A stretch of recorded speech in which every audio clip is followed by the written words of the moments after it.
Hello and welcome to my YouTube channel. This is Shreyas Badiye with Modern Indian History Lectures. As you all know, we have started Carnatic Wars in our previous video lecture and already completed one first Carnatic War.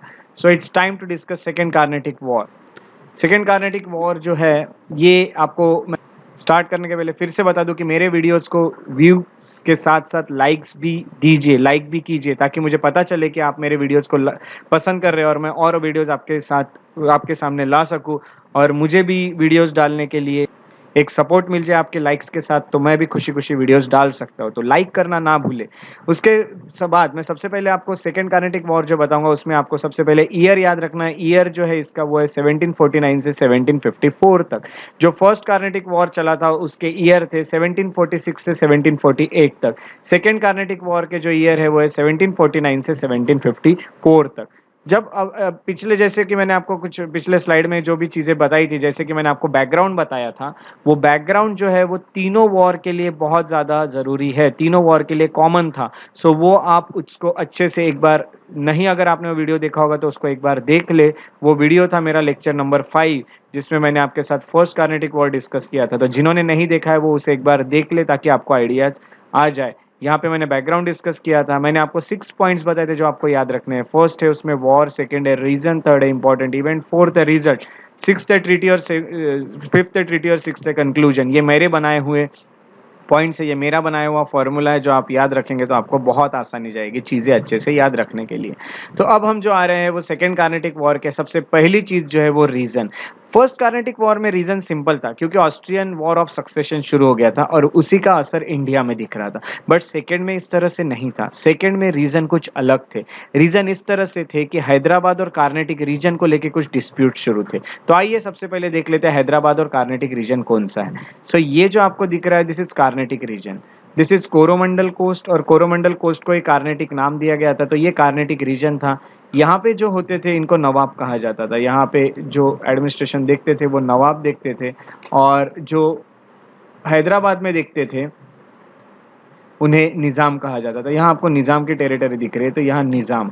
सो निज़ाम और ये जो कार्नेटिक है यहाँ अलग अलग dispute शुरू थे। इन दोनों के बीच में डिस्प्यूट शुरू नहीं थे, यहाँ अलग अलग चीज़ों में डिस्प्यूट शुरू थे। वो है सक्सेशन को लेके। हैदराबाद में जो डिस्प्यूट शुरू था वो ये था कि निज़ाम कौन बनेगा, और जो कार्नेटिक में शुरू था वो इस पे था कि नवाब कौन बनेगा। सो ये क्यों शुरू हुआ ये सबसे पहले जानने के लिए हम देखते हैं कि क्या इवेंट हुए और इसका फायदा। अब ये जो डिस्प्यूट था इसका फायदा तो डुप्लिक्स उठाने वाले थे। जैसे कि मैं आपको पहले भी बता चुका हूँ कि जो डुप्लिक्स थे इनकी पॉलिसी एक्सपांशनिस्ट पॉलिसी थी। ये एरियाज को बढ़ाना चाहते थे, जितना एरिया बढ़ा सके उतना बढ़ाना ही इनकी एक पॉलिसी थी। हमेशा एरिया बढ़ाते रहो, और इसके लिए उनको कोई ना कोई रीजन चाहिए था कि एरिया बढ़ाने के लिए कुछ वॉर हो जाए। इन चीज़ों के चलते डुप्लिक्स ने ये जो डिस्प्यूट चल रहे थे इसका फायदा उठाने का सोच लिया। सोचने के बाद 1748 का टाइम, निज़ाम उल मुल्क जो कि हैदराबाद के निज़ाम थे इनकी डेथ हो गई। डेथ होने के बाद अगला निज़ाम कौन बनेगा इसके लिए डिस्प्यूट शुरू हो गए। डिस्प्यूट शुरू होने के बाद किसके बीच में डिस्प्यूट थे, तो नसीर जंग जो कि बेटे थे निज़ाम के, और मुजफ्फर जंग जो कि पोते थे निज़ाम के। पोते यानी इनके बेटी का, इनकी जो बेटी थी उनका बेटा था ये मुजफ्फर जंग, यानी इनके नाना जी लगते थे निज़ाम, और इनके पिताजी लगते थे नसीर जंग के। अब मुजफ्फर जंग कहते थे कि मुझे निज़ाम बनना है, नसीर जंग कहते थे कि मुझे बनना है क्योंकि मैं उनका बेटा हूँ तो मेरा ज़्यादा हक है उनके जो गद्दी है उस पर। सो ये सब चीज़ें यहाँ चल रही थी। इसी टाइम पे जब यहाँ पे सिचुएशन थोड़ी सी खराब थी निज़ाम के इस एरिया में, उसी टाइम इस एरिया में भी थोड़ी सिचुएशन इसी तरह से होने लगी एट द सेम टाइम। क्योंकि अनवरुद्दीन, जैसे कि अनवरुद्दीन कौन है, अब अनवरुद्दीन जो एंट्री है ये मैं आपको बता देता हूँ। पिछले वीडियो में वैसे मैंने बताया आपको, अनवरुद्दीन नवाब थे कार्नेटिक के। ये जो एरिया था ये पूरा अनवरुद्दीन के अंडर आता था। अब जो चंदा साहिब करके जो व्यक्ति थे इनको ये इम्प्रिजन कर दिया गया था, इनको यहाँ छोड़ दिया गया। छोड़ते बराबर इनको पहले से ही ये था कि मैं नवाब बनना चाहता हूँ कार्नेटिक का। अब जब ये जेल में से छूट चुके थे तो इन्होंने अनवरुद्दीन को हटाने का सोचा और खुद नवाब बनने का इन्होंने सोच लिया। अब देखिए डुप्लिक्स ने कहा कि इन दोनों के बीच में और इन दोनों के बीच में जो चल रहे हैं झगड़े, ये आपस में झगड़े चल रहे हैं, क्यों ना अगर मैं इनके आपसी झगड़े में अगर दखल दे देता हूं तो मुझे एक एडवांटेज मिल जाएगा। तो अगर मैं किसी की हेल्प करके अगर उसको नवाब और निजाम बना दूं तो ये लोग मेरे कठपुतली की तरह काम करेंगे, ये पपेट की तरह काम करेंगे, इनका मेरे ऊपर एहसान बन जाएगा, सो हमारा इन्फ्लुएंस बढ़ जाएगा। इस चीज के चलते डुप्लिक्स ने मुजफ्फर जंग को यहाँ पे सपोर्ट करने का सोचा, क्योंकि देखिए बेटा जो है नसीर जंग, उसका ज्यादा हक होगा, मुजफ्फर जंग के चांसेस कम थे यहाँ पे निजाम बनने के। तो मुजफ्फर जंग को अगर आप निजाम बना देते तो एहसान में बना रहेगा वो। दूसरा है कि चंदा साहिब तो नवाब थे नहीं, और नवाब के ना होने के कारण उनके पास आर्मी नहीं थी। आर्म फोर्सेस डुप्लिक्स ने कहा मैं आपको देता हूँ, मैं आपको नवाब बना देता हूँ, आप मेरे साथ काम करेंगे क्या? तो अगर ये ऐसा हो जाता है तो चंदा साहिब हर बार इन्फ्लुएंस में काम करेगा, किसके? ड्यूप्लिक्स के, यानी फ्रेंच के। तो फ्रेंच ने जो सपोर्ट किए थे वो चंदा साहिब को और मुजफ्फर जंग को किए थे। उसके बाद अगर इन दोनों को सपोर्ट फ्रेंच का मिल गया तो अब डर गए थे, वो डरे हुए लोग थे अनवरुद्दीन और नसीर जंग, क्योंकि फ्रेंच एक यूरोपियन पावर ने सपोर्ट किया था, इनको हराना तो आपके लिए मुश्किल ही था। सो अनवरुद्दीन जो डरे हुए थे उनको ब्रिटिश ने कहा कि मैं आपको प्रोटेक्शन देता हूं, क्योंकि दुश्मन का दुश्मन दोस्त होता है। अगर आप अनवरुद्दीन साहब डुप्लिक्स के दुश्मन हैं तो डुप्लिक्स हमारे भी दुश्मन हैं, तो क्यों ना हम दोनों दोस्त हो जाए। और इंग्लिश ने रिस्पॉन्सिबिलिटी ली कि हम अनवरुद्दीन को प्रोटेक्ट करेंगे और नसीर जंग को प्रोटेक्ट करेंगे। और ये जो प्रोटेक्शन चल रहे थे, इनके तरफ से ब्रिटिश हो गए, इनके तरफ से ब्रिटिश हो गए, इनके तरफ से फ्रेंच हो गए, इनके तरफ से फ्रेंच हो गए, ये इन दोनों दोनों के बीच की जो लड़ाई थी ये आखिरकार ब्रिटिश और फ्रेंच की लड़ाई बन गई। अब ये चारों की तो लड़ाई दिख ही नहीं रही थी, ये लड़ाई दिख रही थी जो कि ब्रिटिश और फ्रेंच की दिख रही थी। उसके बाद हम देखते हैं इन लड़ाई में इंपॉर्टेंट इवेंट क्या हुए। पहला इवेंट ये हुआ कि फ्रेंच जो थे इनको स्टार्टिंग में तो बहुत सक्सेस मिला, स्टार्टिंग में ये थोड़े से आप देखोगे तो स्ट्रांग दिखे, यानी फ्रेंच की आर्मी काफी सक्सेसफुल होते हुए दिख रही थी। 1749 में जो अनवरुद्दीन थे इनकी डेथ हो गई बैटल ऑफ अंबूर में। बैटल, एक अंबूर का बैटल हुआ, अंबूर की लड़ाई हुई जिसमें ब्रिटिश के ने जिनको सपोर्ट किया था अनवरुद्दीन, इनकी डेथ हो गई।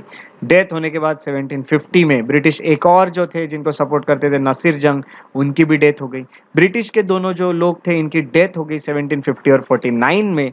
उसके बाद एक जनरल को लाया गया, जनरल का नाम था जनरल बसी, जो कि बन गए फ्रेंच के कमांडर। फ्रेंच कमांडर बनने के बाद फ्रेंच ने अपनी आर्मी स्ट्रांग बनाना शुरू कर दिया और इन पे अटैक करने का सोच लिया। अब जो इंसान बचा था, अनवरुद्दीन और नसीर जंग के डेथ के बाद अनवरुद्दीन के जो बेटे थे जिनका नाम था मोहम्मद अली, वो यहाँ पे बचे हुए थे। मोहम्मद अली जो थे ये डर गए, क्योंकि फ्रेंच उन पे अटैक करने वाले थे। इस डर के कारण वो त्रिचुनापल्ली जो जगह है वहां पे भाग गए। त्रिचुनापल्ली जो जगह है वहां पे एक फोर्ट था, वहां पे जाके जो अनवरुद्दीन जो मोहम्मद अली थे अनवरुद्दीन के बेटे, वो उस फोर्ट में जाके छुप गए। अब इस फोर्ट में छुपने के बाद मैं आपको अभी कुछ इंफॉर्मेशन देने वाला हूँ, वो अच्छे से याद रखेगा, आपके बुक्स में ये नहीं दिया रहेगा। सो सबसे पहले देखिए एरकॉट का सीज अभी हम पढ़ने वाले। जब चंदा साहिब, जब त्रिचुनापल्ली जो है फोर्ट का, वहां जाके जब छुप गए मोहम्मद अली, इस फोर्ट के अंदर देखिए ये फोर्ट है, इसके अंदर अभी छुपे हैं अगर कौन है, मोहम्मद अली। ये छुपने के बाद चंदा साहिब ने यहाँ पे अपनी आर्मी भेज दी फ्रेंच आर्मी के साथ, और ये पूरे फोर्ट को घेर लिया।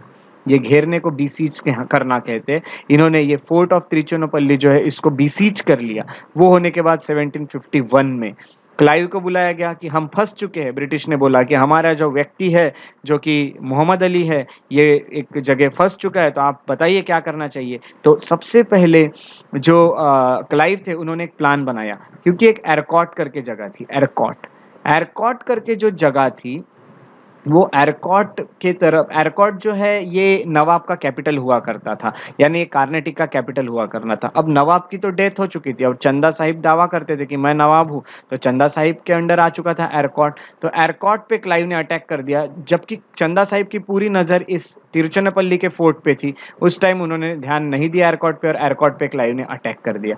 हम विश्वास नहीं कर सकते कि 210 सोल्जर लेके आए थे सिर्फ क्लाइव, और उन्होंने एरकॉट को जीत लिया। एरकॉट को जीतने के बाद चंदा साहिब टेंशन में आ गए। चंदा साहिब ने वो एरकॉट को वापस जीतने के लिए 4000 की फोर्स वहां भेज दी एरकॉट में, ताकि वो ब्रिटिश से उसको वापस छीन ले, बट ये फेल हो गए, ये नहीं सक्सेसफुल हो पाए। और फाइनली 1752 में उनको ये जो सीज था ये उठा लेना पड़ा और यहाँ से चले जाना पड़ा, क्योंकि उनको एरकॉट को बचाना था। अगर वो यहाँ से नहीं जाते तो ब्रिटिश उनकी बाकी जगह भी ले लेते। तो चंदा साहिब जब वहाँ से निकले तो ब्रिटिश ने उन पर अटैक करना शुरू किया। जब ब्रिटिश ने अटैक करना उन पर शुरू किया तो चंदा साहिब को भागना पड़ा। चंदा साहिब भाग के तंजौर में पहुंच गए, जो कि वहाँ पे साउथ में आता था एक एरिया। तंजौर में पहुंचने के बाद जो तंजौरियन लोग थे उनको वो एक्सेप्टेड नहीं थे, उन्होंने चंदा साहिब को बिहेड कर दिया, उन्होंने चंदा साहिब को मार गिराया। अब यहाँ पे चंदा साहिब की भी डेथ हो गई। अब यहाँ हम देखेंगे सबकी डेथ हो चुकी है, चंदा साहिब की डेथ हो गई है, अनवरुद्दीन की हो गई है, नसीर जंग की हो गई है, सबकी डेथ हो चुकी है। अब जो बचे वो है मोहम्मद अली। मोहम्मद अली यहाँ पे बचे हुए थे। 1754 में जो ये देखा गया कि ये जो डुप्लिक्स है, इनकी जो एक्सपांशनिस्ट पॉलिसी है, जिसके कारण जो फ्रेंच है इनको बहुत इकोनॉमिक लॉसेस देखना पड़ रहा है। इनकी आर्थिक स्थिति जो ये खराब होते जा रही है, क्योंकि जितना भी पैसा है वो पूरा लगाया जा रहा है, वो खर्च किया जा रहा है वॉर पे। हम वॉर पे पूरा पैसा जो खर्च कर रहे हैं, जिसके कारण हमारा जो सिस्टम है ये खराब होते जा रहा है, इकोनॉमी खराब होते जा रही है। इसीलिए हमको ये वॉर रोकने पड़ेंगे, क्योंकि हम ब्रिटिश का तो ठीक है, ब्रिटिश एक ईस्ट इंडिया कंपनी अगर ब्रिटिश की देखे तो वो एक प्राइवेट कंपनी है। प्राइवेट कंपनी वॉर करते करते भी प्रॉफिट बना रही है। प्राइवेट कंपनी का तो यही होता है, प्रॉफिट मेकिंग। एक ही उनका एम होगा, वो होगा profit making. Private company British है तो वो तो प्रॉफिट बनाती ही रहेगी, उसके साथ साथ वो वॉर भी लड़ेगी। बट जो फ्रेंच है, फ्रेंच ये सिर्फ वॉर लड़ रहे थे क्योंकि वो गवर्नमेंट कंपनी थी। फ्रेंच एक गवर्नमेंट कंपनी होने के कारण वो ज़्यादा यहाँ पे वॉर के टाइम पे प्रॉफिट नहीं देख सकती थी, तो वो सिर्फ क्या देख सकती थी, तो वॉर की तरफ ध्यान दे सकते थे। तो इन्होंने सिर्फ वॉर पे ध्यान दिया, जिसके कारण फाइनेंशियल लॉस हो गए। और लॉस होने के कारण हम ये देखते हैं कि ये जो डुप्लिक्स साहब है इनको वापस बुला लिया गया और डुप्लिक्स के जगह नए गवर्नर भेजे गए। और जो नए गवर्नर आए फ्रेंच के तरफ से 1754 में, उनका नाम था चार्ल्स गॉडेयू। चार्ल्स गॉडेयू जो जिन्होंने डुप्लिक्स को यहाँ पे रिप्लेस किया था, उन्होंने आते बराबर यहाँ पे वॉर रोकने का ठान लिया और उन्होंने एक ट्रीटी साइन की बिटवीन ब्रिटिश एंड फ्रेंच। एक ट्रीटी साइन की गई। सो ही साइन ट्रीटी विथ ब्रिटिश और उन्होंने ये वॉर रोकने का तय कर लिया। सो यहाँ पे वॉर रोक दिया गया। ब्रिटिश भी ये वॉर को आगे कंटिन्यू नहीं करना चाहते थे, क्योंकि जिस तरह से फाइनेंशियल लॉस हो रहे थे, सो ये दोनों के लिए बहुत हानिकारक साबित हो रहे थे। ब्रिटिश ये वॉर खत्म होने के बाद जो ब्रिटिश थे उन्होंने ब्रिटिश के पास नवाब कार्नेटिक का जो रीजन है वो आ चुका था, क्योंकि ब्रिटिश किसी भी चीज में ज्यादा स्ट्रांग थे ही फ्रेंच से। आप देख सकते हैं कि ब्रिटिश ने घेर लिया था, जिस तरह से क्लाइव ने पूरा काम किया था, ब्रिटिश स्ट्रांग हो गए थे, जिसके कारण फ्रेंच को ये रोकना पड़ा। तो फ्रेंच ने रोका था तो ब्रिटिश अपनी शर्त रख सकते थे। ब्रिटिश ने मोहम्मद अली जो है अनवरुद्दीन के बेटे, आखिरकार उन्हीं को यहाँ का नवाब बना लिया और एक तरह से अभी ब्रिटिश का इन्फ्लुएंस बना रहा कार्नेटिक पे। और कार्नेटिक जैसी जगह लोकल लोगों के साथ ब्रिटिश को, लोकल इंडियंस के साथ ब्रिटिश का रिलेशन अच्छा हो गया, क्योंकि मोहम्मद अली कार्नेटिक के नवाब बन गए और ब्रिटिश के वो एहसानमंद रह गए। बट हैदराबाद की क्या हालत थी? तो हैदराबाद में जब जनरल बसी आए थे, सो उन्होंने अपना जो इन्फ्लुएंस बनाया था वो काफी तगड़ा था, उसको ब्रिटिश खत्म नहीं कर पाए। जनरल बसी ही हैदराबाद के ऊपर अपना इन्फ्लुएंस दिखा रहे थे और हैदराबाद का निजाम कौन होगा ये आखिरकार फैसला जनरल बसी यानी फ्रेंच ने किया। और फ्रेंच ने यहाँ पे जो निजाम बनाया वो थे सलबत जंग। यानी अगर आप देखोगे तो यहाँ पे हैदराबाद जो था ये निज़ाम के या फिर फ्रेंच के इन्फ्लुएंस में आ गया और जो कार्नेटिक था वो ब्रिटिश के इन्फ्लुएंस में आ गया। इस तरह से कार्नेटिक वॉर चला। उसके बाद इसका रिजल्ट जो था ये इंडिसिसिव था, क्योंकि इसमें किसी की भी जीत नहीं और किसी की भी हार नहीं हुई। इसमें जो ट्रीटी साइन की गई थी वो थी ट्रीटी ऑफ पौंडीचेरी, जो कि 1754 में साइन की गई थी बिटवीन ब्रिटिश एंड फ्रेंच। इसका कंक्लूजन एक ही निकलता है कि ब्रिटिश जो थे ये ज़्यादा पावरफुल दिखे, है ना। तो आप देख रहे हैं कि ब्रिटिश पॉलिटिकली ज़्यादा पावरफुल थे, क्योंकि अभी उनका कुछ हो ना हो बट कार्नेटिक का जो रीजन है इस पे तो इन्फ्लुएंस उनका बन चुका था ये पूरे रीजन पे। यानी ब्रिटिश अब इंडिया पे रूल कर सकते थे। इस तरह से ब्रिटिश पॉलिटिकली ज़्यादा पावरफुल बन गए एज कंपेयर टू फ्रेंच। और यही हमको कंक्लूजन दिखता है हमारे सेकेंड कार्नेटिक वॉर का। तो सेकेंड कार्नेटिक वॉर जो था इसमें हमने ये पूरी चीज़ें कवर की है। War, reason, important event, result, treaty, conclusion, ये सब चीज़ें हमने यहाँ पे स्टडी की है। इस तरह से हमारा सेकेंड कार्नेटिक वॉर कंप्लीट होता है। मेरे वीडियोस को ज़्यादा से ज़्यादा लाइक करें, शेयर करें और उनको मेरे यूट्यूब चैनल को सब्सक्राइब करें। आप मेरे फेसबुक पेजेस को लाइक और फॉलो कीजिए, आप मुझे इंस्टाग्राम पे फॉलो कीजिए। मेरा Instagram ID Shreyas बड़िए the piece lover ये है। उसके साथ साथ मेरा mail ID Shreyas Badiya @gmail.com है। So thanks for watching, take care of your self and have a good day.